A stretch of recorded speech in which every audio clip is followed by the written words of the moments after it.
Jeste li primijetili koliko je nezadovoljnih lica u svijetu u kojem živimo i krećemo se? Jeste li primijetili koliko tjeskobe i nemira, straha i pritisaka ljudi pokušavaju nositi i progutati, sakriti i potisnuti?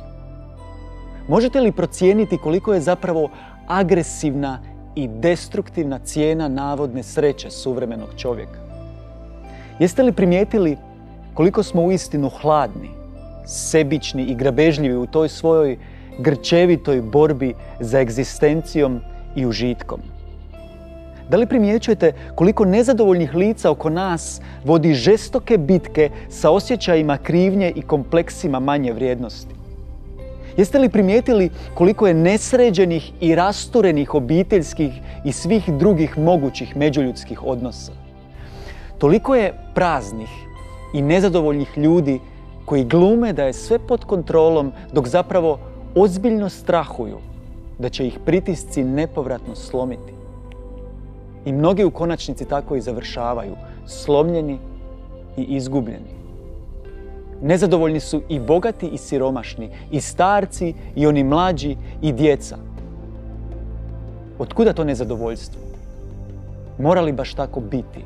Postoji li uistinu kvalitetno rješenje za ovu prazninu i očaj koji je zahvatio svijet i u kojem sam i sam dugo vremena patio? Želim progovoriti isključivo na temelju vlastitog iskustva, jer bi sve ostalo bilo samo još jedno isprazno teoretiziranje, odnosno prodavanje magle. Moj duboki očaj i nezadovoljstvo trajali su sve dok nisam dopustio Bogu da mi otkrije da li je stvaran, da li je živ, da li je prisutan i da li je uopće zainteresiran za ono što mi se dešava. To je bio ključni trenutak. I danas sa sigurnošću vidim i znam da je Bog, Isus Krist, jedva čekao da se spustim sa prijestolja svoje oholosti i samodovoljnosti i da dopustim njegovom duhu i njegovoj svemoćnoj nevidljivoj ruci da intervenira u mom životu i da mi objavi svoju bezgraničnu ljubav i čežnju da me učini istinski sretnom i zadovoljnom osobom. Od kada sam Isusu Kristu otvorio svaka vrata i svaki kutak svoga srca i predao mu svoj život, on je uklonio moj očaj i nezadovoljstvo i dao mi iskustvo i jasan pogled na realnost. Iako ne živim bez problema i briga koje opterećuju i druge ljude, moje srce je ispunjeno i mirno, a on me ni u jednom trenutku nije iznevjerio. Svi i sve nas može iznevjeriti, ali Isus Krist ne može.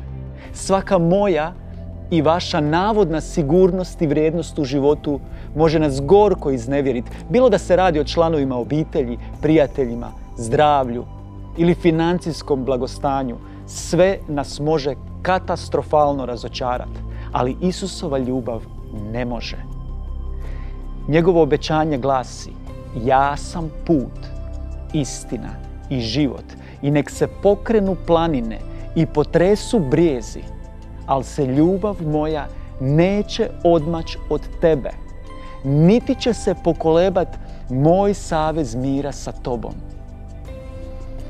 Jedino rješenje za naša nezadovoljna lica i prazne živote je Isus Krist. Njegova neizreciva smrt na križu Golgote govori nam, vrišti nam koliko je spreman oprostiti svaki naš grijeh, ukloniti jednom zauvijek svu našu krivnju i dati nam ispunjeni život, nadu, budućnost, mir i utjehu.